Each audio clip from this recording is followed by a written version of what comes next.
खुलुमबाय स्टुडियाव आं जिमि बर' आरो बे समाव मोनसे गेदेर रादाब फोसावनो लादों क'क्राझारनिफ्राय। क'क्राझाराव एपिडिसिएलनो हा हगारनायखौ लानानै दुंहाव बेरेखा। क'क्राझार जिल्ला सीमा ओनसोलनि मालगावआव एपिडिसिएलनो हा हगारनायखौ लानानै दुंहाव बेरेखा खालामो बर' रायजोफोरा। आरो बिटिसि सरकारा क'क्राझार जिल्लायाव बिटिसि सरकारा एपिडिसिएलनो हा हगारनायखौ लानानै मालगावआव दुंहाव बेरेखा बर' रायजोफोरनि। एपिडिसिएलनो हा हगारनायखौ लानानै क'क्राझाराव दुंहाव बेरेखा। क'क्राझार जिल्ला सीमा ओनसोलनि मालगावआव बर' रायजोफोरनि दुंहाव बेरेखा। बिटिसि सरकारा मालगाव गामिनि हाखौ एपिडिसिएलनो हगारना होनायनि हेंथायै बर' रायजोफोरा खुद्रिसारदों। ट्राइबेल बेल्ट एन्ड ब्लकनि हा एपिडिसिएलनो हगारनाय आरो कैमारिनि होखारस्रांजानाय गं 93 मुस्लिम नखरखौ मालगावआव फिन फसंथान होनायनि हेंथायै दुंहाव बेरेखा खालामो।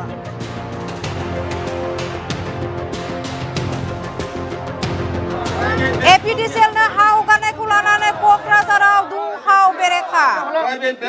क'क्राझार जिल्ला सीमा ओनसोलनि मालगावआव बर' रायजोफोरनि दुंहाव बेरेखा। बिटिसि सरकारा मालगाव गामिनि हाखौ एपिडिसिएलनो हगारना होनायनि हेंथायै बर' रायजोफोरा खुद्रिसारदों। ट्राइबेल बेल्ट एन्ड ब्लकनि हा एपिडिसिएलनो हगारनायखौ लानानै दुंहाव बेरेखा।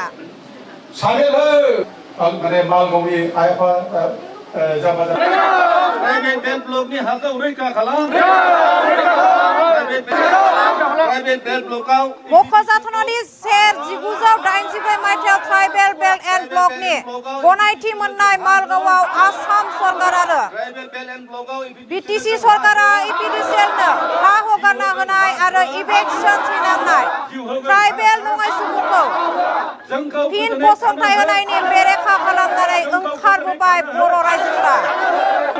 दिनै बेरेखागिरि जौ बर' रायजोफोरा आखाइ आखाइ प्लेकार्ड लानानै ट्राइबेलनि हा रैखा खालाम एपिडिसिएल गो बेक आसाम सरकार हाय हाय बिटिसि सरकार हाय हाय आरो थै होगोन हा हगारा बायदि स्ल'गानजों दुंहाव बेरेखा खालामो मालगावनि बर' रायजोफोरा। एपिडिसिएलनो हा हगारनायखौ लानानै क'क्राझाराव दुंहाव बेरेखा। क'क्राझार जिल्ला सीमा ओनसोलनि मालगावआव बर' रायजोफोरनि दुंहाव बेरेखा। बिटिसि सरकारा मालगाव गामिनि हाखौ एपिडिसिएलनो हगारना होनायनि हेंथायै बर' रायजोफोरा खुद्रिसारदों। ट्राइबेल बेल्ट एन्ड ब्लकनि हा एपिडिसिएलनो हगारनाय आरो कैमारिनि होखारस्रांजानाय गं 93 मुस्लिम नखरखौ मालगावआव फिन फसंथान होनायनि हेंथायै दुंहाव बेरेखा खालामो। मख'जाथावनादि 1984 मायथाइयाव ट्राइबेल बेल्ट एन्ड ब्लकनि गनायथि मोननाय मालगावआव आसाम सरकार आरो बिटिसि सरकारा एपिडिसिएलनो हा हगारना होनाय आरो इभेक्सन थैनांनाय ट्राइबेल नङै सुबुंखौ फिन फसंथान होनायनि बेरेखा खालामनानै ओंखारबोबाय बर' रायजोफोरा। जौ बर' रायजोफोरा ओंखारबोनानै दुंहाव बेरेखा खालामो आरो आखाइ आखाइ प्लेकार्ड लानानै ट्राइबेलनि हा रैखा खालामनायनि आरो एपिडिसिएल गो बेक आसाम सरकार हाय हाय आरो बिटिसि सरकार हाय हाय आरो थै होगोन हा हगारा बायदि स्ल'गानजों दुंहाव बेरेखा खालामो मालगावनि रायजोफोरा।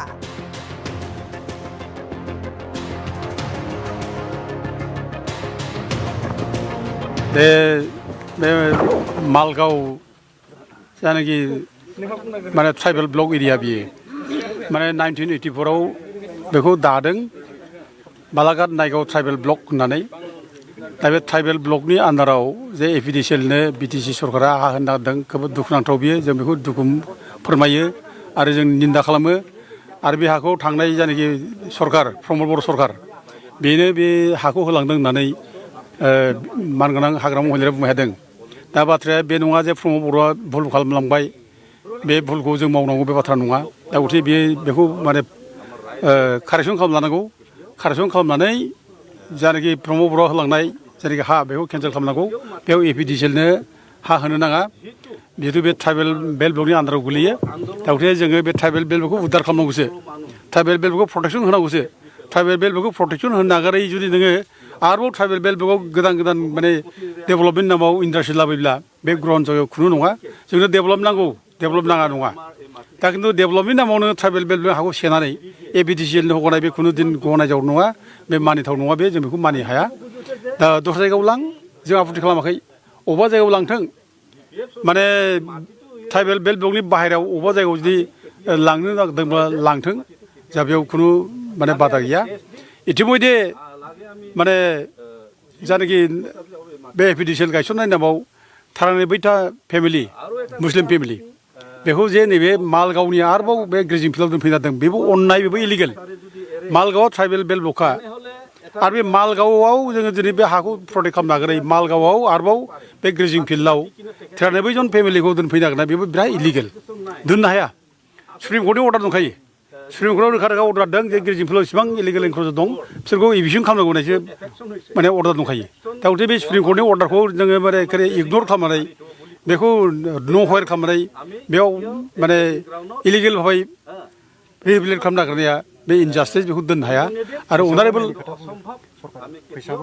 फैसा होनाय बुंदों 2.5 लाख होनाय खोथा बुंदों बेबो दुखुनांथाव खोनासंनो जों बिराद गाज्रि मोनदों रायजोफ्राबोथ' बयबो खोनासंनो गाज्रि मोनदों 2.5 लाख खरि थाखा होगोन होननाय बाथ्राखौ हाबो होगोन 2.5 लाखबो थाखा होगोन होनना बुंनाय जोङो सरकारनि जौसिनाव थानांगौ BTC होननाय बाथ्रा बे रायजो राजाफ्रा खोनासंनो मोजां मोनाखै नङा खोनासंनो गाज्रि मोनदों दा बेबायदि खालामनाङा बे बिसोरो अबाव दंमोन बेखौ बुजिनो हाया बे 93 फेमिलिया अबाव दंमोन बेखौ जों बुजिनो हाया बिसोरो खिन्थु APTCL नो हा हगारनाय जायगानिफ्राय बिसोरखौ लाबोगोन होनना बुंदों खिन्थु APTCLनो जे हा हगारगोन बे हाया ट्राइबेल माने बेल्ट ब्लक ट्राइबेल ब्लक बियो नायगाव बालाघाट ट्राइबेल ब्लक बे ट्राइबेल ब्लकआव बबेनिफ्राय थाफैदों बे बिसिनि बाथ्रा बेखौ बै समाव ओंखारखानांगौमोन खिन्थु बेखौ होखाराखै बै समाव दा होखाराखै दिनै माने APTCL गायसननानै बिसोरो एफेक्ट जानोसै दा बेखौ माने शिफ्ट खालामनानै जे आरोबाव गोदानै माने नायगावनि बे माबानि नैबे मालगावनि ट्राइबेल ब्लक जायगायाव ग्रेजिं फिल्डआव दोनफैना दों बेबो इलिगेल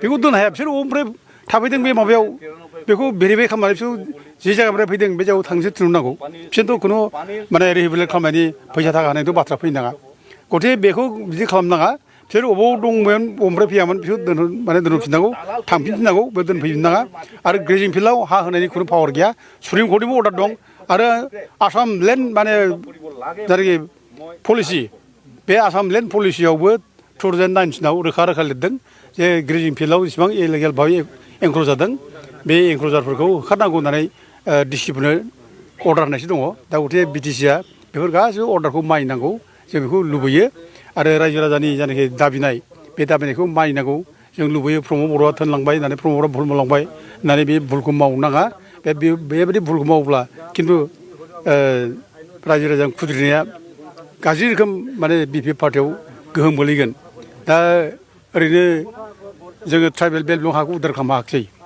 गोबां जायगायाव होखारनांगौ मजाबारि गामियाव गोबां इलिगेल भाबै हाबनाय दङ मजाबारि गामियाव बे बर'फ्रा दाबो हानि फाट्टा दङ खाजोना होबाय थायो खिन्थु बिनि उनावबो दिनै बिसोरखौ जेबो खालामनो हायाखिसै बिसोर आराम मावनानै जाबाय थायो जोंहा दिनै खाजोना होबाय थायो बेसेबां इनजास्टिस बेसेबां अननाय दा बेखौ बुजिनांगौ दा बेखौ बुजियाब्लानो जुदि नोङो जुदि बेल्ट ब्लकआव दोनथुमफैनो नागिरबावब्ला बेबायदि देरसिन अननाय जेबो थानाय नङा आरोखि आरो बिदिब्ला पार्टिनि इमेजआ गाज्रि जागोन आरो हा हुनि माने इस्युआ जोबोद सेन्सिटिभ इस्यु जोबोद सेन्टिमेन्टेल आरो जोबोद सेन्सिटिभ हा हुखौ लानानै जों जुद्ध नांदों गोबां दावहा नांदों जोंहा आलादा रायजो बिदों जोङो आलादा रायजो बिनानै जोङो BSc मोन्दों BTC मोन्दों जों गोबां मानसि थैदों गावजों गाव बुथारलायदों पुलिस बेल्टजों गावथारजादों सोरबा रेप जादों सोरबा मेगन खाना जादों सोरबा बेंगुरा जादों दा दिनै बिनि उनावबो जुदि जों हाखौ निरापत्ता खालामनानै लानो रोङाबा रैखाथि खालामनानै लानो रोङाबा जों मालायसो हा हगारोब्ला बे गोबां अननाय जागोन दा गथिखे जोङो दिनै हाग्रामा महिलारिखौ आं सानो बिथाङा बुजिगोन बिथाङा सासे आन्दलनकारि आन्दलननि गेजेरजों फैनाय जिहेतु बिथाङा बुजिगोन आरो बिथाङा बुजिनानै थाबैनो नैबे मालगाव जुदि हा होनो नागिरनाय APTCLनो बेखौ बोखारनानै दस्रा जायगायाव लांथों जों बेखौ अनुरद खालामो जोंहा बेयाव माने दस्रा जायगायाव लांबा आपत्ति गैया आरो लोगोसे नैबे माबायाव जानाखि ग्रेजिं फिल्डआव माने दोनफैनो नागिरनाय 93 फेमिलि बेखौ जाहाथे होआ बे जायगायाव दोनफैया जों बेखौ खावलायो औ नंगौ जों APTCLनो हा होनायखौ दुखु मोनदों मानो होननानै बुङोब्ला जोंनि नैबे ट्राइबेल बेल्ट ब्लक हाखौ रखा खालामनो थाखाय जोङो गोदो सिगाङावबो बे ट्राइबेल बेल्ट ब्लकखौ मोननो थाखाय जोबोद दुखु खस्थ'नि गेजेरजों थै दान होनानैसो ट्राइबेल बेल्ट ब्लकखौ मोनबोदों। दा बे ट्राइबेल बेल्ट ब्लकखौ मोननानै आसाम सरकार भारत सरकारनि अननायाव जोङो दिनै ट्राइबेल हिसाबै थानो थाखाय जायगा मोनदों। दा बे ट्राइबेल हिसाबै थानो मोननाय जायगायाव दिनैहाय जों नुनो मोनगासिनो दङ जे सरकारजों लोगोसे बायदि बायदि कम्पानिनि जोंखौ जनसाधारनफोरखौ लाबालाब देखायो आरो बेनिफ्राय हाखौ दखल खालायो। दा थिग बेबायदिनो दिनै एपिटिसिएलनो हा हगारनानै जोंखौ बे ट्राइबेल बेल्ट ब्लकनिफ्राय होखारनो नागिरदों। खारन दिनै जों नुदों एसे सिगाङाव 2012आव जोंनि बे ओनसोलाव जोबोद दुखु खैफोदाव जों गोलैदों। खारन जोंनि फिसा फिसौ जों गावनि जायगाखौ गारना खारनांदों, न' बां सावजाजोबदों। बे न' बां सावजानानै जोङो गावनि जायगाखौ गारनानै दाबसे जायगायाव थाहैनांदों। जोबोद दुखुनांथाव बाथ्रा।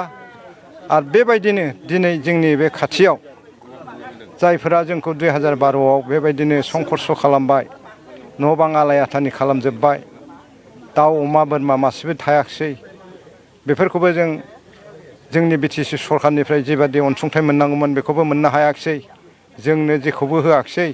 आरो लोगोसे दिनै जोंखौ बेबायदि सावनानै होखारग्रा हारि माहारिफोरखौ आरो जुदि जोंनि गामियाव लाबोनानै एपिटिसिएलनि नामाव हा हगारनायजों लोगोसे बिथांमोनखौ जोंनि गामियाव सोफैबावोब्ला 93 न'खर लाबोनो नागिरदों। दा बे न'खरखौ लाबोनायाव मिया गोजा, गासिबो मिया। दा बिनिखायनो जों दुखु मोनदों। जोंनि बे ओनसोलाव जुदि 93 बे न'खरखौ सोफैबावोब्ला निस्सय जों बे जायगाखौ 2-3 बोसोरनि फरे हयथ' थानो हानाय नङा। जोंनि बे मालगाव आरो बामोनगाव ओनसोला जुदि बे जायगानिफ्राय गुगालाङोब्ला जोंखौ क'क्राझार मोनहैनो बारा गोबाव नांनाय नङा। खारन ओरै जोंनि बिथोरनि गामिया गासै फिसा फिसा जोब 900 बेसेबांबा होनदों, 900 बेसेबांबा बिगा होनदों। दा बेखिनिखौ हगारनो नागिरदों। दा बेखौ जों होनदों जिहेतु भारत संबिधान हिसाबै जोंहा ट्राइबेल बेल्ट आरो ब्लकआ जोंनि ट्राइबेलनिल'खा, गुबुना बेवहाय थानो मोना हिसाबै जों बेखौनो गुरैयै खावलायदों आसाम सरकार बिटिसि सरकारखौ, जिखियानो जाया मानो जाहाथे बे जोंनि ट्राइबेल बेल्ट ब्लकआव गुबुन हारिखौ दोनालासे जोंखौ सुखै सान्थियै थानो होयो। आरो बिथांमोनखौ जाय जायगानिफ्राय बोखारदों बे जायगानिफ्राय लांनानै आसामनि मानसि आसामावनो बिथांमोना जाहाथे जायगाखौ होनानै दोनहैयो। जोंहा बेवहाय बेखौ बुंनांगौ बाथ्रा गैया। खिन्थु जोंनि हा हुआव जोंनि फिसा फिसौनि रक्षना बेखना भबिसतनि थाखाय दोननांगौआव जुदि बिथांमोनखौ होयोब्ला जों बेवहाय अरायबो खुद्रि सारनाया थागोन आरो जोङो नांगौ बे जायगायावनो थानानै जिउ गारगोन, नङाबा बेयावनो थांनानै थागोन। जोंनि खोथाया बेनो, आं बेखिनिखौनो बुंबाय। কিয় সরকার হয়েছে, সরকার হইয়া ভালোবাসা কিয় রাখিবা পাই নাই? আর যদি বুড়া মুয়ো বুড়ুম বিয়া হওয়া নাই, মুয়ো বিয়ার হয় নাই, আর যদি গাঁৱত থাকিয়া মোকে যদি মৰম নকৰিলে কেনে মোদী চৰকাৰ কি কাৰণত গালি পাৰিছে আপুনি মোদীক? কিয় আমাৰ জায়গাটো কিয় ৰাখা নাই? সেইটো ৰাখিব লাগিছিলে। চৰকাৰ হইয়া কেনে ইমান কিয় কষ্ট দিব লাগে? কষ্ট দিব লাগে কি কাৰণে? এই যে ডকাইত, এই যে কি কাৰণে মানুহ চবতৰা চকন্দৰা আৰু কিয় গৰু নিব লাগে? মানুহ গৰীব দুখীয়া কি ৰকম হাল মাৰি খাব লাগে কোৱাচোন? তই মানে মৰম নকৰিলে কোন জেগাত থাকোঁ? হা, মৰম কৰিব লাগে। তই যদি মৰম নকৰিলে তইও বিয়া কৰা নাই, ময়ো বিয়া কৰা নাই, তোৰ দাড়িটো খেটেক খেটেক খেটেক কাটি দিম ৰাগ হ'লে। চৰকাৰে মাটিটো কাক দিব খুজি আছে? মাটিটো কাক দিব? মুছলিমে দিব না হিন্দুৱে দিব কোৱাচোন? হা, আপোনালোকে মাটি এৰি দিব? মাটিখিনি এৰি দিম। আমাৰ জেগা বাপেৰে আমি আদৰ কৰি ৰাখিছোঁ এই গাঁও জেগাটো। এই আমি আদি ৰাইজৰ যদি আদি কৰি নকৰিলে এনেকুৱা থাকে, কোন বাচ্চা কোন কি থাকিয়া এনে উপদ্ৰৱ হৈছে, আকৌ আৰু মোৰ জেগাত থ'বলৈ চাইছে। আমি নিদিওঁ, নিদিওঁ কি নিদিওঁ।